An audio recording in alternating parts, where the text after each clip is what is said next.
Hi guys! Magandang gabi! Welcome back po dito sa Gandara SRU channel for Showbiz Update. Andito na naman nga po akong muli nagbabalik ang nagmamaganda ninyo kachismosong Kim Pao upang magatid sa inyo ng latest update and fresh happenings patungkol po kay Kim Chu and Papi Paulo Avellino. And para nga sa gabing itong tatalakayin natin at pag-uusapan ay tungkol nga po dito pag-amin ni Kimi hinggil po sa kanyang customized pink bike.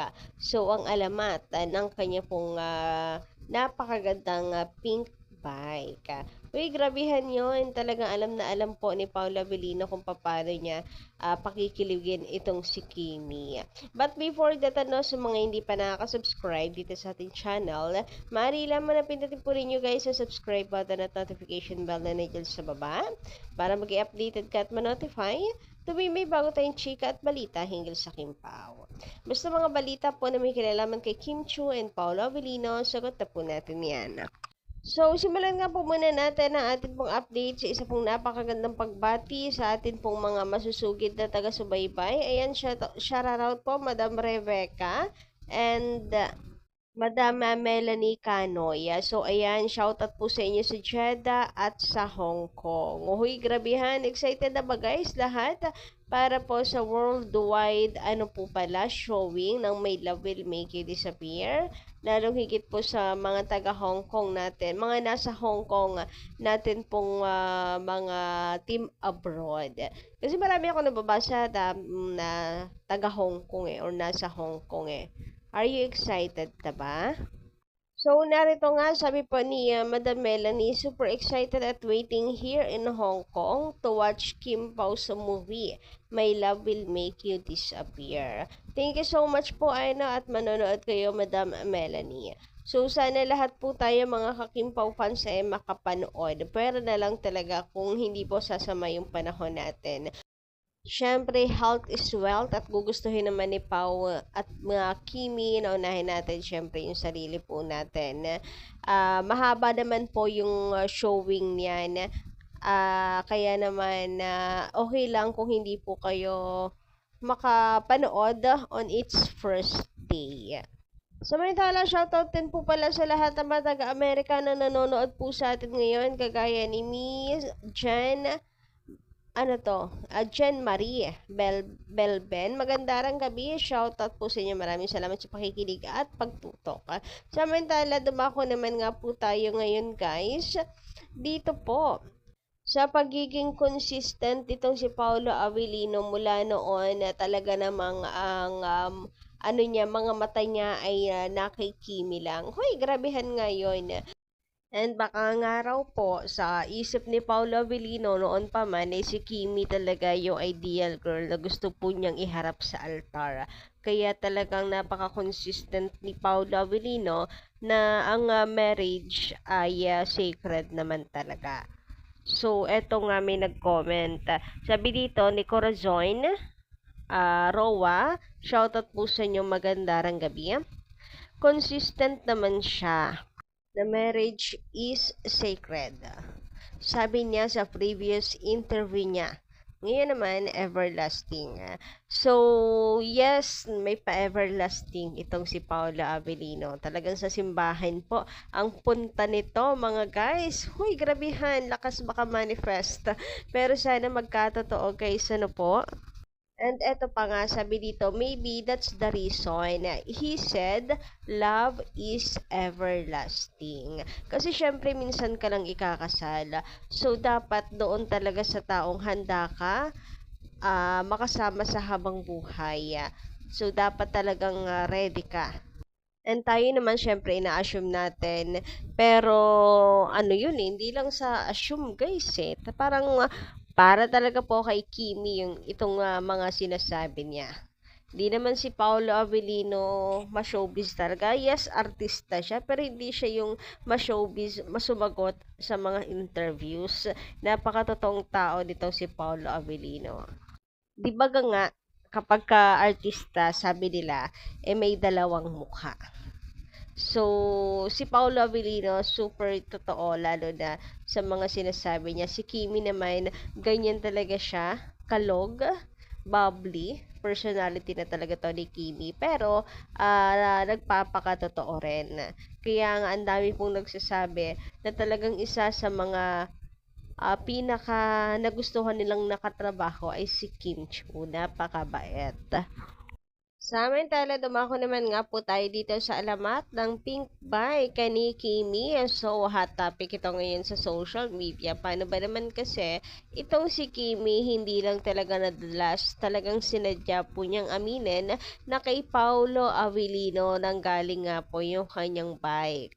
Binigay lang yun sa kanya. Uy, grabihan. Biruin nyo yun. Talagang tama lahat ng atin pong pinag-uusapan ng mga nakaraan. Huy, ang tagal natin itong pinag-uusapan ha. At alam nga natin na noon pa man nabigay ito ni Paulo Avellino, bigay lang ito sa kanya. So, nakakatuwa lang. Ganun pa man alaman na natin noon pa man, ang sarap pa rin pala talagang pakinggan kapag kay Kim Chiu mismo nang galing. Ang sarap pala talagang pakinggan kapag sa kanila mismo nang gagaling. Huy, sobra tuloy-tuloy na po ang pagpapakilig sa mga Kim Pao fans. Hindi po ito dahil sa promotion ha, kundi dahil po ito sa real score ng dalawa. So, labas po ang trabaho dito dahil hindi pa man nga po nag-shooting sila ng My Love Will Make You Disappear, ay may mga ganitong ganaps na si Kim and Paulo. And then ngayon, eto nga confirmed na confirmed. Kaya Papi Paulo talaga siya nang galing.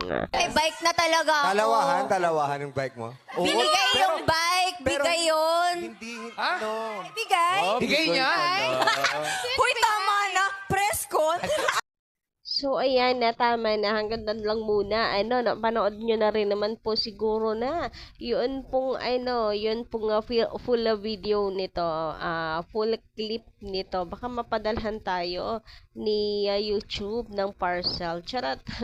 So, ayun, baka makapirate kasi tayo. Anyway, eto na nga, sabi ni Kimi, bigay lang sa kanya yon. Nakakatuwa itong si Darren. Alam na alam niya kung paano niya mapapaamin itong si Kimi. Hinighlight na dalawa na yung kanyang bike. Kasi binili. So, si Kimi depensa. Hindi ko yun binili. Regalo, bigay yun sa kanya. Uy, grabihan. Thank you ba, bestie Darren. Talaga namang pigang-piga rin dito si Darren. Pasimple lang, pero pinipiga rin dito si Kimi na umamin Charot. So, mag-bestie talaga ang dalawang ito, no? So, mukhang botong-boto rin itong si Darren kay Paulo Avellino for Kimi. O, diba? Ang dami na nila. Lahat sila dyan, Showtime fam. Mukhang botong-boto naman po sila kay Paulo Avellino. Ayan pa, wag mong sasayangin. May tiwala kami sa'yo, pero paalala lang ulit. Sabi pa dito, bigay yung bike kay Kim Chiu from Papi. Thank you at sinabi mo na din. Kim Pao, non-stop kilig. D69 to Kim Pao movie. So, ayun guys. Talagang mabuti naman at kay Kim Chiu na po nang galing. May masasampal. May papangsampal na po tayo sa mga bashers na nagsasabi na naghahalucinate na naman tayo na nanggaling yon kay Pao. Huy, sorry na lang. Kay Kim Chiu mismo nanggaling. And hindi magsisinungaling yan si Kimi on national TV. Hindi naman niya assuming, di ba? Anyway, sabi naman dito, agree po ako, Miss Gandara from Princess Pagio. Magandang gabi po sa inyo, Madam Princess. Shout out, Happy New Year. Late na yung pagbate. Anyway, ito nga, noon pa man, pangarap na ni Pao si Kim. Naniniwala na ako talaga na kung kayo, sa anumang mangyari, ganyan ang Kim Pao. Sa tagal ng panahon, sila pala ang magkakatagpo.